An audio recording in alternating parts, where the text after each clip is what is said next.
So the Portland Trailblazers, led by Damian Lillard, you know, the guy that everyone keeps saying how slept on he is and how underrated, and how even he's been going on this tour of media claiming that he should be first team All-NBA.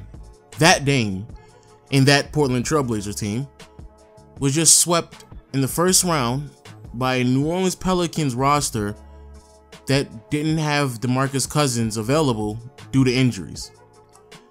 Yeah, it's going to be a long summer for the Blazers. What's up, YouTube? It's the one and only legend of winning, aka Low. And even though, yes, I knew that the Portland Trailblazers were going to lose this series, and before we get too negative, huge shout outs goes to the New Orleans Pelicans, especially Alvin Gentry. I don't believe many people are giving him the credit that he deserves for his defensive schemes. But in today's video, we're not going to talk about them.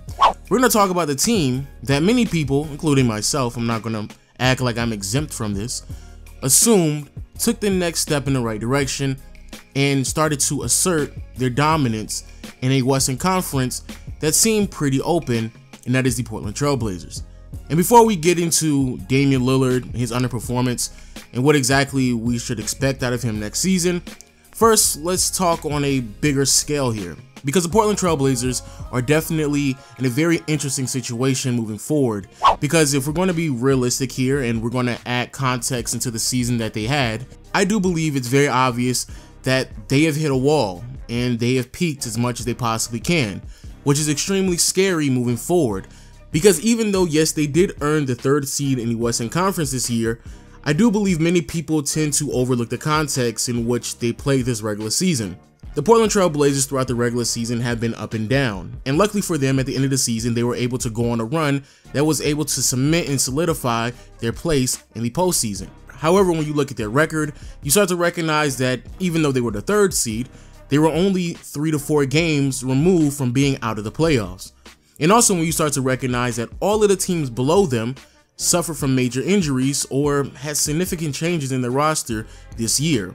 So we can assume next year it's going to be more difficult for the Portland Trailblazers to duplicate the type of success they had this year. And the reason why I'm giving you the backstory and highlighting all of these details is because I honestly believe, and I know this sounds pretty extreme, but if you're a team that is unable to capitalize on the situation, the opportunity that was given to you in this year's Western Conference, and not only did you not capitalize, but you got swept in the first round with a home court advantage with the 3rd seed, that means when it comes to extreme times, we have to have extreme measures. And so again, this may sound extreme, but when it comes to the Portland Trailblazers, what exactly should they do next as a team? Well, for one, they're going to have to trade away either Damian Lillard or CJ McCollum. Now I know, I get it, because people are going to take this in the comment section below. How can you trade away Dame and CJ? They are the face of the franchise, one of the most dynamic backcourts in the NBA. And I agree with you. This is a backcourt that is consistently grown with one another. And when it comes to the positives of the backcourt of Dame and CJ, they are 2 players who offensively are fairly dynamic, able to handle the ball, and really great shooters.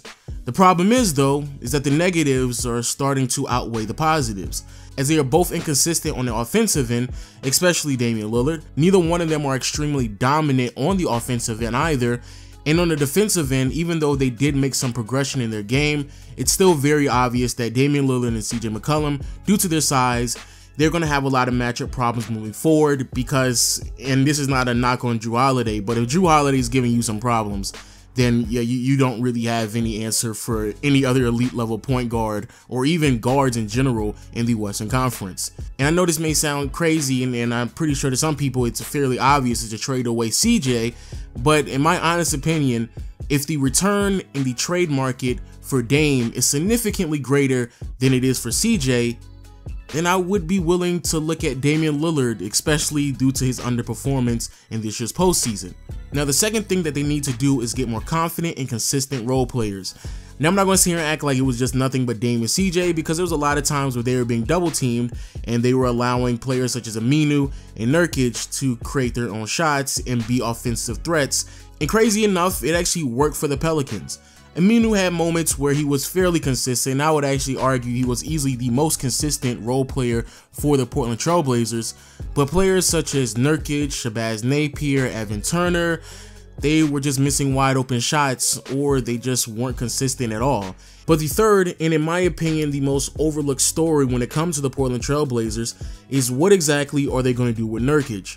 Because Nurkic is a free agent this year, and Nurkic is someone who was vastly underpaid due to him still being on his rookie contract. And so when it comes to Nurkic, as he will become a free agent, he is a player who has given them some pretty consistent minutes during the regular season as a third option in the front court, something that many people, including myself, has claimed has been a huge hole for this team after LaMarcus Aldridge left.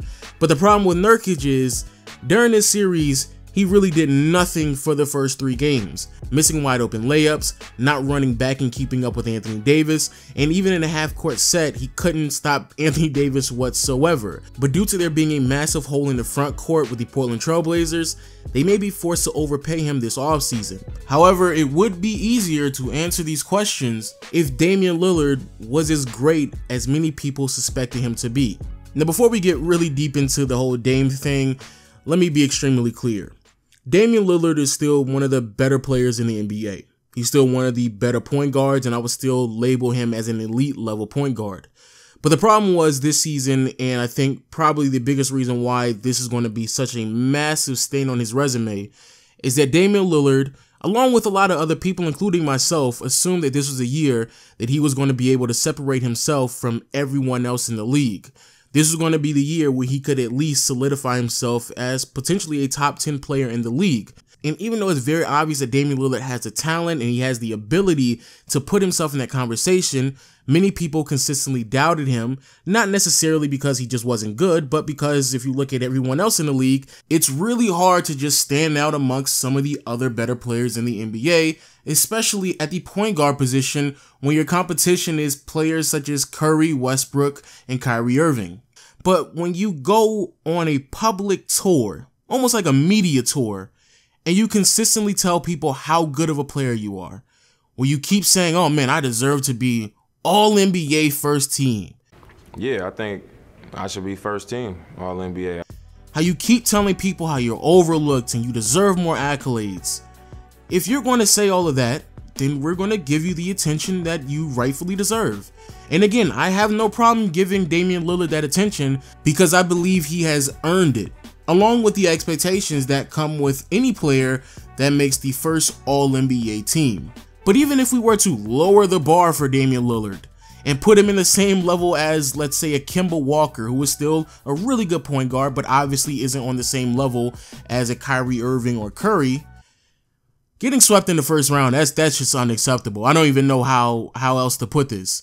And not only did Damian Lillard get swept in the first round of the playoffs, Dame performed poorly from the field the entire time. And for people out there who keep telling me on Twitter saying, oh man, he was just on a shooting slump, so it's not that big of a deal. No, it's a big deal because this has been a consistent theme throughout his entire career. The problem with many people, especially when it comes to a player such as Dame, they get so infatuated with the emotion that they try to connect with Dame, especially when it comes to this idea that he's a quote-unquote clutch player. People get caught up in that one shot he had against Houston, but if you look at his numbers in totality, Damian Lillard is not just inconsistent, he is one of the most inconsistent volume shooters in playoff history.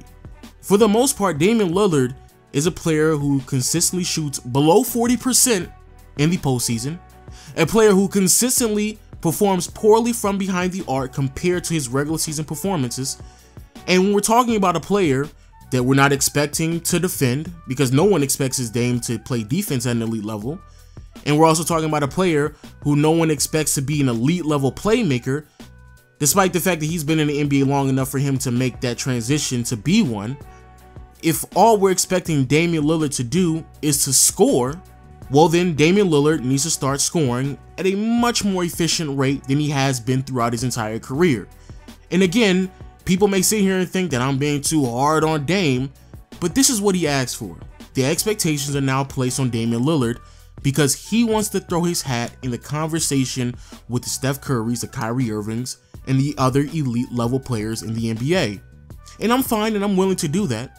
But don't sit here and tell me how you're underrated, how you're overlooked, and what you deserve in this NBA, And once you're given the opportunity to prove it to the rest of the world, you consistently in the playoffs underperform. So much so that you put your team in jeopardy to get swept in the first round, despite the fact that you had home court advantage. So Damian Lillard, we're all waiting because this is what you wanted. This is what you asked for. We're giving it to you. And you're the one who's not showing up. But as a wise man once told me, when it comes to Dame time, I guess those hours may vary due to the holiday season. That was easily the most corniest thing I've ever said in any of my videos, but I stand by that outro. And with that being said, people, I'll see you all next time. Peace.